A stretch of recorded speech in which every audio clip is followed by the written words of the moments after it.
शुभ प्रभात प्यारे बच्चों।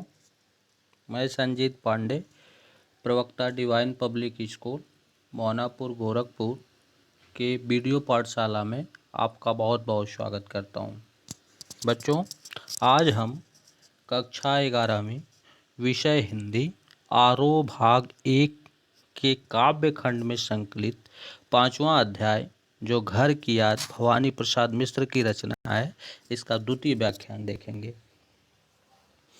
प्यारे बच्चों, गए दिनों में हमने देखा था कि कवि कहता है, कवि जेल में बंद है और जेल में बंद होने के दौरान उसे घर की परिजनों की जो याद है वो एक एक करके सताती है। एक एक परिजनों की याद उसे आती है और अपने यथावत स्थिति का वर्णन करता है। और सावन का मौसम है, मौसम में जब वो झांकता है तब उसे अपने घर की याद आती है। तब उस दौरान हमने गए दिनों में जो देखा था कि पिताजी जिनको बुढ़ापा एक क्षण भी नहीं व्यापा, अपने पिता के विषय में बात करता है कवि और कहता है कि पिताजी हमारे ऐसे थे कि जो 60 65 70 की उम्र के थे, लगभग 65 70 की उम्र उनकी थी, लेकिन बुढ़ापे का आभास उनके ऊपर अर्थात शारीरिक सौठों पर तो था। अब कोई शारीरिक गतिविधियों को तो रोक नहीं सकता है। अब ये जैसे जैसे अवस्थाएं बढ़ेगी वैसे वैसे शरीर तो ढलेगी, लेकिन कवि के कहने का मतलब ऐसा नहीं कि बुढ़ापा उनको नहीं था। वो जवान थे, 20-22 वर्ष के लवंडे की भांति थे, 25 वर्ष के लवंडे की भांति थे, ऐसा नहीं है। सिर्फ मन से, शरीर से तो वो बूढ़े थे ही, लेकिन मन से पूरी तरह से वो अपने आप को 25 वर्ष के उम्र के व्यक्ति के समक्ष, युवा के समक्ष रखते थे और उसकी भांति कार्य करते थे। एक क्षण भी नहीं व्यापा, अर्थात बुढ़ापे का जो असर था एक क्षण भी उनके ऊपर नहीं देखने को मिला। फिर कहता है कि रो पड़े होंगे बराबर 5वें का नाम लेकर। और जैसे वो अपने परिवार में सारे लोगों को देखे होंगे और जब 5वां उनको अर्थात मैं नहीं दिखाई दिया मैं जब उनको नहीं दिखाई दिया हूँ तब वो मुझे याद कर करके रो पड़े होंगे। विचार उनका आंखें भर आई होगी, मन करुणा से भर गया होगा। यथावत स्थिति का वर्णन करता है। अब अपने द्वितीय लेक्चर में हम अगला पैराग्राफ देखेंगे कि कवि कहता है कि 5वां हूँ मैं अभागा। कब क्या कहता है कि 5वां हूँ मैं अभागा, जिसे सोने पर सुहागा। पिताजी कहते रहे हैं, प्यार में बहते रहे हैं। आज उनके स्वर्ण बेटे लगे होंगे उन्हें हेटे, क्योंकि मैं उन पर सुहागा, क्योंकि मैं उन पर सुहागा बधा बैठा हूँ अभागा। क्या देखा आपने कि कवि कहता है कि वो उनका भाग्यहीन 5वां पुत्र है। अर्थात कहते हैं कि 5वां हूँ मैं अभागा। अभागा मीन्स क्या होता है? भाग्यहीन। और सोने पर सुहागा मीन्स क्या होता है? वस्तु या व्यक्ति का दूसरों से बेहतर होना। अर्थात कोई ऐसी वस्तु है या कोई ऐसा व्यक्ति है जो एक दूसरे से बहुत ही बेहतर अपने आप को बना लिया है, उसको ऐसे उपमाएं दी जाती हैं। इस तरह के शब्दों का प्रयोग किया जाता है। प्यार में बहना शब्द का क्या अर्थ है? भाव विभोर होना। स्वर्ण मीन्स सोना होता है, हेते मीन्स तुक्ष होता है। तो कवि कहता है कि 5वां हूँ मैं अभागा, जिसे सोने पर सुहागा। कवि कहता है कि वो उनका भाग्यहीन 5वां पुत्र मैं ही हूँ, अर्थात वो अभागा मैं हूँ कि जो उनसे कोसों दूर इस जेल में बंद हूँ। अर्थात मैं ही वो भाग्यहीन पुत्र हूँ जो उनका प्यार, उनका सानिध्य मुझको नहीं प्राप्त है। और मैं ही वो भाग्यहीन पुत्र हूँ, मैं ही वो अभागा पुत्र हूँ जिसकी वजह से उनको कष्ट, वेदना, दुख मिल रहा है। वह उनके साथ नहीं है जिसे सोने पर सुहागा, परंतु पिताजी को सबसे प्यारा अगर कोई है तो वो मैं ही हूँ। अगर पांचों हमारे 4 भाइयों में, हम पांचों भाइयों में सबसे 4 के अतिरिक्त जो 5वां मैं हूँ, हम ही उनको सबसे प्यारे हैं। अपने 5 भाइयों में सबसे प्यारा अगर उनका कोई है तो मैं ही हूँ। जब भी कभी, फिर कहता है पिताजी कहते रहे हैं, प्यार में बहते रहे हैं। कहता है कि जब भी कभी कवि के बारे में चर्चा चलती है तो वो भाव विभोर हो जाते हैं। पिताजी कहते रहे, प्यार में बहते रहे, कहता है वो भाव विभोर हो जाते हैं। आज उनके अपने सोने जैसे, आज उनके स्वर्ण बेटे, जो पांचों के पांचों बेटे हैं, वह स्वर्ण की भांति हैं, सुंदर हैं, बहुत ही अच्छे हैं। वो उनसे सारे से बहुत प्रेम करते हैं। कहता है कि आज उनके सोने जैसे बेटे तुच्छ लगे होंगे, अर्थात बहुत ही छोटा प्रतीत होते होंगे, बहुत ही छोटा महसूस हो रहे होंगे, क्योंकि उनका सबसे प्यारा जो बेटा है, क्योंकि मैं उन पर सुहागा। सुहागा मीन्स क्या होता है कि एक ऐसी वस्तु होती है कि जो दूसरे को बेहतर बना देती है, किसी वस्तु से वह दूसरे वस्तु को बेहतर कर देती है। तो कहता है कि उन 4 सोने जैसे बेटों में से मैं उनका सबसे प्यारा हूँ, और उनसे मैं बधा बैठा हूँ अभागा, क्योंकि मैं उन पर सुहागा। कहता है कि मैं उन पे सबसे प्यारा हूँ, क्योंकि उनका सबसे प्यारा बेटा उनसे दूर कहीं जेल में जा कर के बैठा हुआ है। फिर बधा बैठा हूँ अभागा, अगला उदाहरण है, और माँ ने कहा होगा दुख कितना बहा होगा, आँख में किस लिए पानी, वहाँ अच्छा है भवानी। कवि कहता है कि मेरी माँ उनको जब उनको इस स्थिति में देखी होगी तब उनको ढाढ़स दी होगी, उनको हिम्मत प्रदान की होगी, और माँ ने पिता को इस अवस्था में देख करके कहा होगा, क्या कहा होगा कि माँ ने पिताजी को समझाया होगा, और माँ ने कहा होगा दुख कितना बहा होगा, माँ ने पिताजी को समझाया होगा। ऐसा करते समय उसको भी बहुत दुख हुआ होगा, अर्थात वो वहाँ जेल में है, आपसे दूर है, तो ऐसा नहीं कि सिर्फ आप ही को उसका खेद है, आप ही को दुख कष्ट हो रहा है, कहीं आपसे बहुत ज़्यादा भवानी कष्टमय होगा, बहुत ज़्यादा दुख दर्द उसको होगा। माँ ढाढ़स बढ़ाने का कार्य करती है पिता का, और उन्हें समझाने का कार्य करती है। वह कहती है कि भवानी जेल में बहुत अच्छा होगा, आँख में किस लिए पानी, वहाँ अच्छा है भवानी। अर्थात आप जो ये रोने का कार्य कर रहे हैं, करुणा मन में ला रहे हैं, आप दुखी हो रहे हैं, आप ऐसा नहीं करिए, भवानी वहाँ बहुत अच्छा होगा। तुम्हें आंसू बहाने की बिल्कुल ज़रूरत नहीं है, जरा सा भी ज़रूरत नहीं है। वह आपके दिखाए मार्ग पर चला है, और इसे फिर वह तुम्हारा मन समझकर और अपनापन समझकर गया है, सो ठीक ही है, यह तुम्हारी ली कही है। ध्यान देना, बहुत इंपॉर्टेंट पंक्तियाँ है कि वह तुम्हारा मन समझकर और अपनापन समझकर गया है, सो ठीक ही है, यह तुम्हारी ली कही है। पाँव जो पीछे हटाता कोख को मेरी लजाता, इस तरह हो न कच्चे रो पड़ेंगे और बच्चे। कवि की माँ उसको समझा रहे हैं उसके पिता को, और कह रही हैं कि वह तुम्हारा मन समझकर, कि अगर ऐसा हुआ है कि वह तुम्हारा मन समझकर, आंसू बहाने की ज़रूरत नहीं है, वह आप ही के मार्ग पर चल रहा है, और उसे अपना उद्देश्य बनाकर गया है, और अपनापन समझकर गया है, सो ठीक ही है, यह तुम्हारी ली कही है। यह ठीक है, यह तुम्हारी परंपरा है, जो तुमने उसके अंदर संस्कार डाला है, जो तुमने उसको जानकारी दी है, उसी पर वो चलने का कार्य कर रहा है। पाँव जो पीछे है, यदि वह आगे बढ़ कर करके, पाँव जो पीछे हटाता कोख को मेरी लजाता, यदि वह आगे बढ़ कर करके और वापस आता तो मेरे मातृत्व के लिए लज्जा की बात होती है, अर्थात हम शर्म से झुक जाते। अगर वो वहाँ से पीठ दिखा करके वापस आ जाता, मातृभूमि की सेवा से वंचित हो जाता, उनके जेल जो गोरे सिपाही हैं, जो अंग्रेजियत हुकूमत है, उसके आगे वो दब जाता, उसके आगे उसके विचार डमाडोल हो जाते, उसके आगे वो पीठ दिखा करके पुनः वापस आ जाता, उनकी बात मान लेता, तो मेरी कोख शर्मिंदा हो जाती कि मैंने कायर पुत्र को जन्म दिया है। इसलिए वो हम लोगों की भी मान सम्मान की रक्षा के लिए तत्पर है, और जो कर रहा है वो सब बेहतर करता होगा, और मातृभूमि की रक्षा के लिए करता है। वापस यदि आता तो मेरी मातृत्व अर्थात मेरी कोख शर्मिंदगी से झुक जाती, मैं झुक जाती कि मैंने कायर पुत्र को जन्म दिया है। अतः फिर इस तरह हो न कच्चे रो पड़ेंगे और बच्चे, अतः तुम्हें अधिक कमज़ोर होने की ज़रूरत नहीं है। यदि तुम रोओगे तो बच्चे भी रोने लगेंगे, अर्थात घर के जो अन्य बच्चे हैं वह भी रोने लगेंगे, वह भी बिलखने लगेंगे, और ऐसी स्थिति कदाप ठीक नहीं है, इसलिए तुम हिम्मत अपने पास रखो।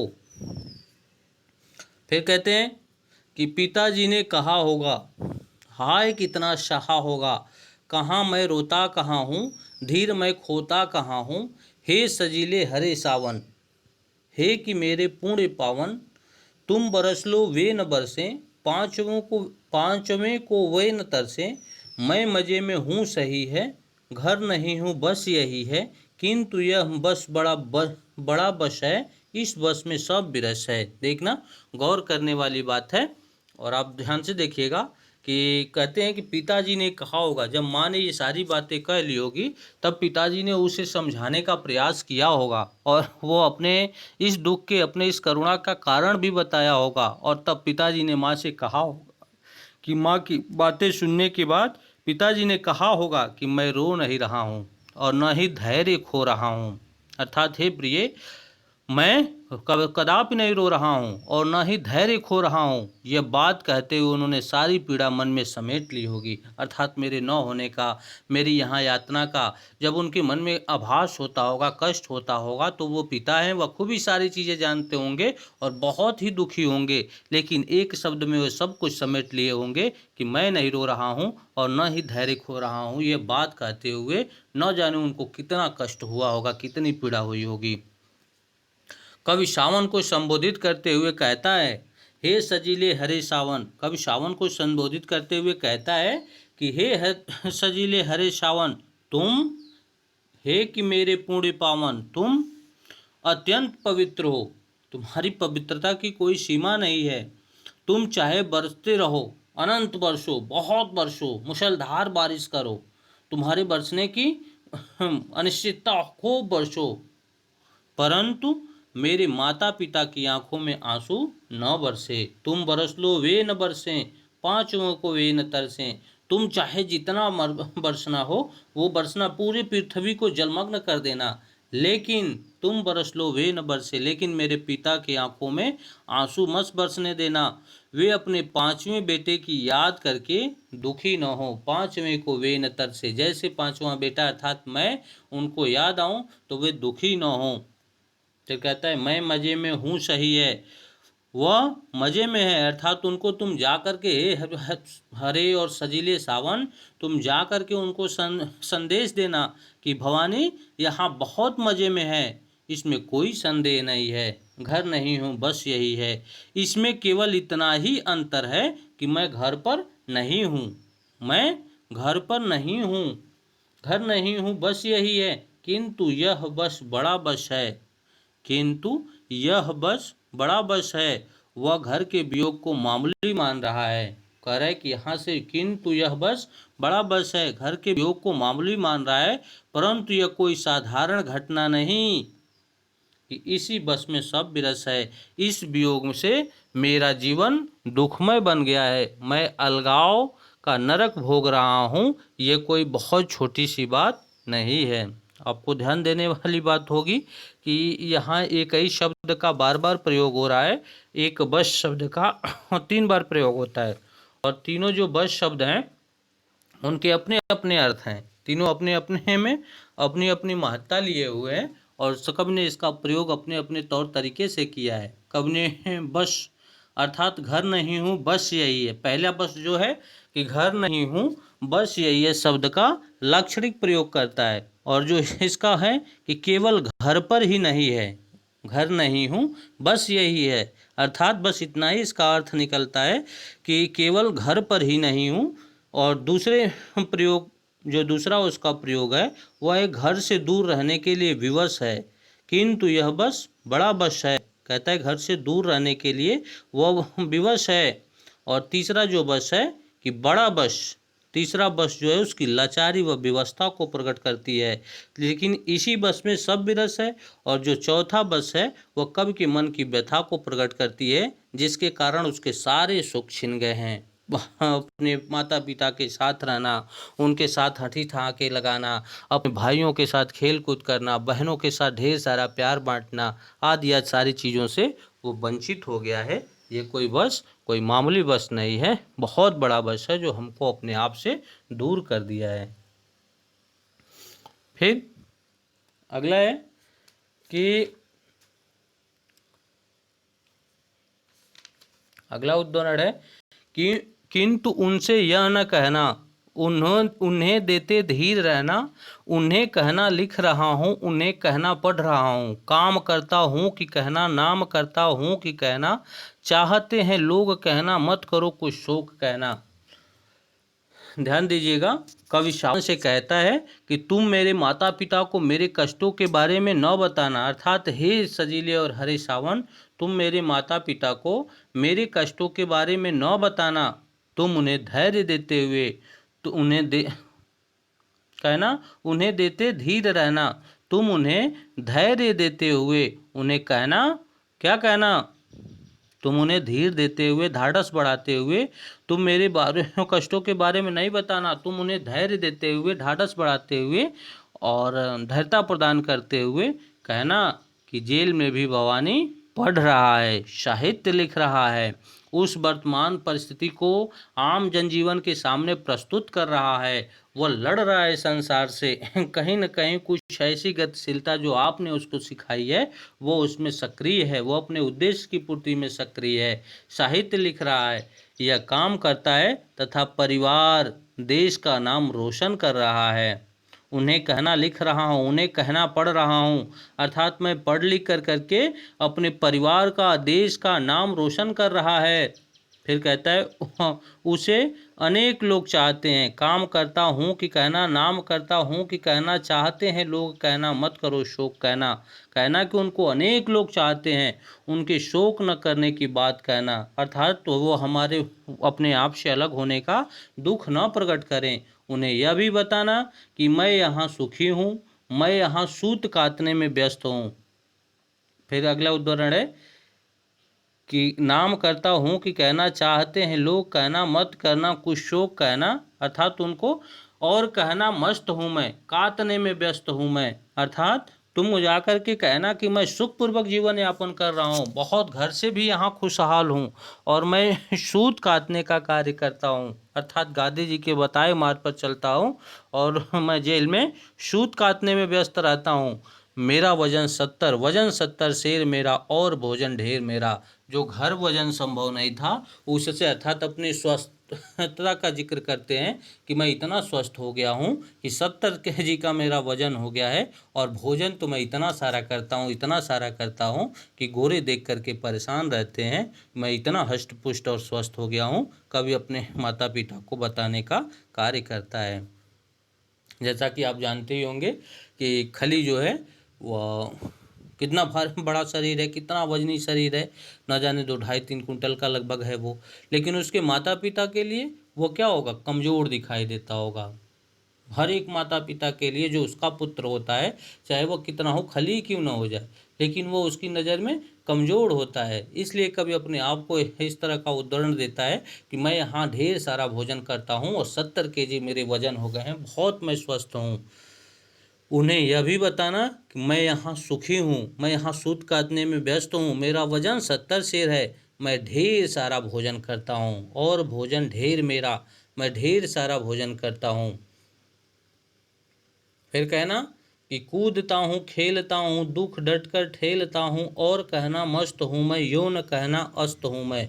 और उनसे कहना कि मैं ढेर सारा भोजन करता हूँ, खेलता हूँ, कूदता हूँ तथा दुख को अपने नज़दीक आने नहीं देता, मैं यहाँ मस्त रहता हूँ, अर्थात दुख मेरे नज़दीक फटक भी नहीं सकता, मैं यहाँ मस्त रहता हूँ। परंतु उन्हें यह न कहना कि मैं डूबते सूरज सा निस्तेज हो गया हूँ, अर्थात मेरा तेज जो निस्तेज मीन्स होता है, क्या होता है, जो सूर्य निराशा की तरफ होता है, जो ढलता है, जिसका तेज खत्म हो जाता है, उसे निस्तेज कहते हैं। तो कहता है कि अस्त हूँ मैं, अर्थात निराश नहीं हूँ सूर्य की, और न कहना मस्त हूँ मैं, यो न कहना अस्त हूँ मैं, अर्थात उनसे ऐसा कदाप नहीं कहना कि मैं निस्तेज हो रहा हूँ, अर्थात मैं निराश हो रहा हूँ। मेरे पास असीम ऊर्जा है, असीम चाह है, पूरी सृष्टि को परिवर्तित करने की, पूरी सत्ता को परिवर्तित करने की, अपने समस्त भारतीयों की आवाज़ बनने की अदम्य साहस, अदम्य क्षमता है और एक एक गोरों से लड़ने का अदम्य हौसला आपने हमको जो प्रदान किया है वो आजीवन मेरे साथ है, वो कभी ख़त्म नहीं होगा। और चाहे मेरे प्राण रहें या न रहें, मेरी एक एक सांसें, मेरे खून का एक एक कतरा इत मातृभूमि की आज़ादी के लिए, अपने भारत भूमि की आज़ादी के लिए, अपने भारतवर्ष के लोगों के लिए हमेशा तत्पर रहेगा, हमेशा तत्पर रहेगा। आप जरा सा भी इसमें कोई संदेह नहीं करिएगा। कब ऐसी बातें बताता है। अगला उदाहरण है कि हाय रे ऐसा न कहना है कि जो जैसा न कहना, कह न देना जागता हूँ आदमी से भागता हूँ, कह न देना मौन हूँ मैं खुद न समझूँ कौन हूँ मैं, देख न कुछ बक न देना उन्हें कोई शक न देना। कहता है कि हे हरे और सजीले सुंदर सावन, तुम एक बात का ध्यान रखना। उनको चेतावनी देता है, संबोधित करता है कि हे सावन, हे सजीले हरिरे और सुंदर सावन, तुम एक बात का ध्यान रखना।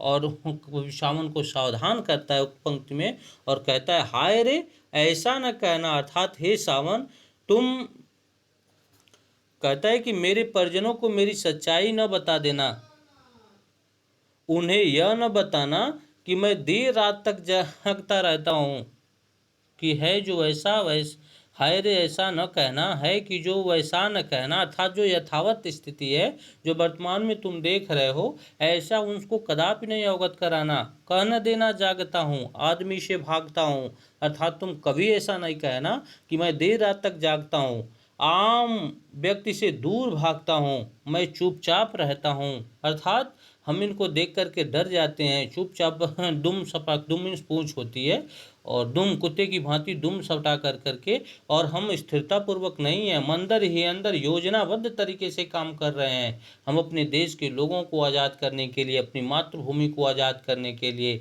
गोरियत तथा जो अंग्रेजी हुकूमत है उसको जड़ से उखाड़ फेंकने के लिए हम यहाँ षड्यंत्र रच रहे हैं। हम चुपचाप नहीं बैठे हैं। कह न देना मौन हूँ मैं, अर्थात यह भी न बताना कि चिंता में डूबकर मैं स्वयं को भूल जाता हूँ, खुद न समझूँ कौन हूँ मैं, अर्थात मैं चिंता मग्न होकर करके अपना अस्तित्व ही खो देता हूँ। फिर कहना देखना कुछ बक न देना, हे सावन तुम सावधान रहना, कोई ऐसी बातें न कर देना जिससे उनका मन दुखी हो जाए, उन्हें कोई शक न होने देना, उन्हें कोई शक न देना, अर्थात तुम उन्हें कोई शक न होने देना कि मैं दुखी हूँ, मेरे दुख का 1% भी उनको आभास नहीं होने देना, चाहे तुम जिस कसौटी पर जा कर के अपनी बातें कहना। हे सावन तुम मेरी यथावत स्थिति को बता देना, लेकिन रियलाइजेशन जो वास्तविक है इसको तुम कदापि नहीं बताना। यहाँ जो मैंने बातें कही उसको तुम ध्यान रखना। फिर कहता है कि हे सजीले हरे सावन, हे कि मेरे पुण्य पावन, तुम बरस लो वे न बरसे, पांचों को वे न तरसे। फिर कहता है कि हे सावन, करने देना कि मैं दुखी हूँ, हे सावन तुम पुण्य कार्य में लीन हो। क्या कहता है, हे सजीले हरे सावन, हे कि मेरे पुण्य पावन, क्या कहता है कि तुम बरस लो वे न बरसे, पांचवें को वे न तरसे। कहता है कि हे सावन तुम पुण्य कार्य में लीन हो, तुम स्वयं बरसकर धरती को प्रसन्न करो। हे कि मेरे पुण्य पावन, तुम बरस लो वे न बरसे, तुम स्वयं बरस करके धरती को प्रसन्न करो, यहाँ के जनजीवन को प्रसन्न करो, पेड़ पौधों को प्रसन्न करो, जंतुओं को प्रसन्न करो, मानव को शीतलता प्रदान करो, संपूर्ण पृथ्वी को हरियाली से भर दो, परंतु मेरे माता पिता की आंखों में आंसू न बहने देना। तुम बरस लो वे न बरसें, लेकिन तुम जो चाहो वो करो, लेकिन माता पिता के मेरे आंखों में आंसू न बहने देना, उन्हें मेरी याद न पांचों को वे न तरसे। तुम अपने जीवन की इस कटौती पर चले जाना, इस कसौटी पर चले जाना कि उनको पांचवें पुत्र की याद ही न आए, वो विस्मृत हो जाएं, हमको भूल जाएं, और वो हमको भूल कर करके और अपने जीवनचर्या में तल्लीन हो जाए, खाए पिए अच्छे से स्वस्थ रहें और अपने जीवन पथ पर आगे बढ़ते रहें। मैं यहाँ आया हूँ, या तो मैं अंग्रेजी हुकूमत को जड़ से उखाड़ करके फेंक दूंगा या मेरा ही अंत हो जाएगा, दोनों में कुछ आर पार का निर्णय हो जाएगा, तभी मैं वापस आने वाला हूँ, ऐसा इसके पहले मैं वापस आने वाला नहीं हूँ। इसलिए मेरे साथ दोनों यथावत स्थिति होगी। हे सावन तुम वास्तविक अपनी स्थिति को संभाल लेना और किसी भी तरीके से उनको इसका आभास नहीं होने देना। आइए इसका विशेष देखते हैं कि इस पद का विशेष क्या होगा। तो कवि अपनी व्यथा को अपने तक सीमित रखना चाहता है, कवि का अपना दुख दर्द है, इसलिए उसको अपने पास तक, अपने परिवार के लोगों तक नहीं जाने देना चाहता है और अपने पास तक सहता है। आदमी से भागता हूँ में कवि की पीड़ा का वर्णन है। पांचवें शब्द में अभिव्यक्त होने वाली करुण मर्म स्पर्शी है।